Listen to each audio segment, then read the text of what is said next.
We learn in this week's Parsha Kedoshim two mitzvot called Pe'ah and Leket in chapter 19 verses 9 and 10.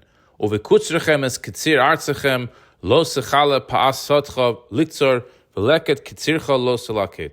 When you reap the harvest of your land, you shall not fully reap the corner of your field, nor shall you gather the gleanings of your harvest.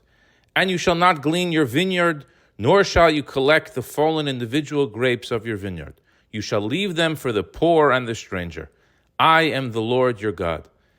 These two mitzvot are versions of what we call charity, which begs the question, why does the verse that teaches us these two simple mitzvot end with the words, I am the Lord your God? Why is this emphasis necessary? All 613 mitzvot come from God, not just these two. This week I read an interesting idea.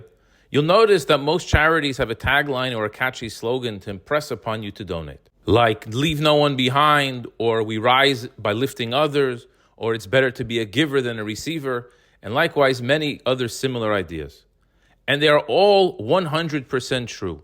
The value of giving charity is personally fulfilling and enriching.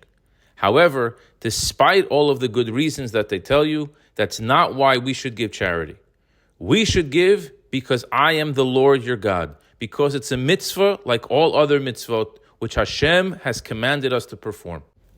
There is a great difference between these two attitudes.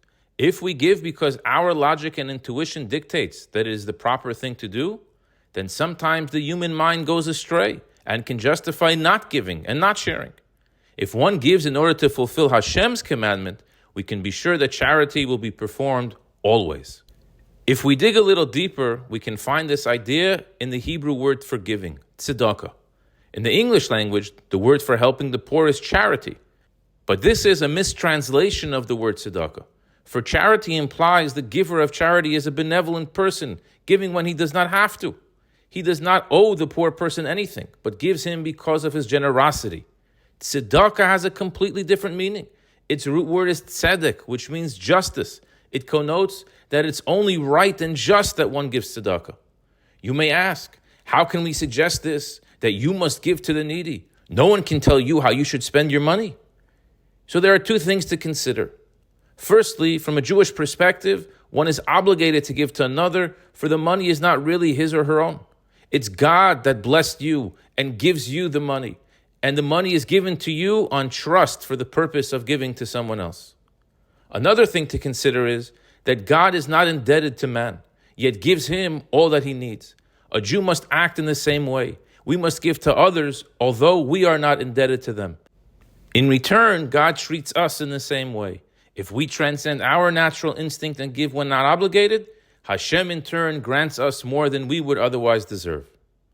This idea is further emphasized in the order of the Mishnayos, where the laws of Pe'ah and Leket, leaving the corner of the field unharvested for the poor, and not gleaning of the harvest, as well as the laws of leaving for the poor the single grapes that have not formed clusters, and the grapes that fall during the harvest, they are discussed in the tractate Pe'ah, which is the second tractate that follows the first tractate called Brachos, which discusses the laws of Shema, prayer, and blessings.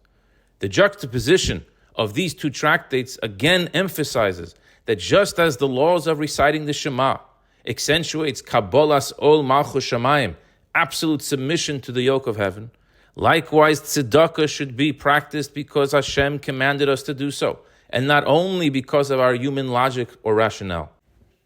In English, we have a phrase, easier said than done. In reality, whatever motivates us to give is great. Better give for ulterior motives than to wait until you've reached the appropriate intent. Let us all continue to be a most generous and giving people. The Jewish future is reliant on us. I wish you a good Shabbos.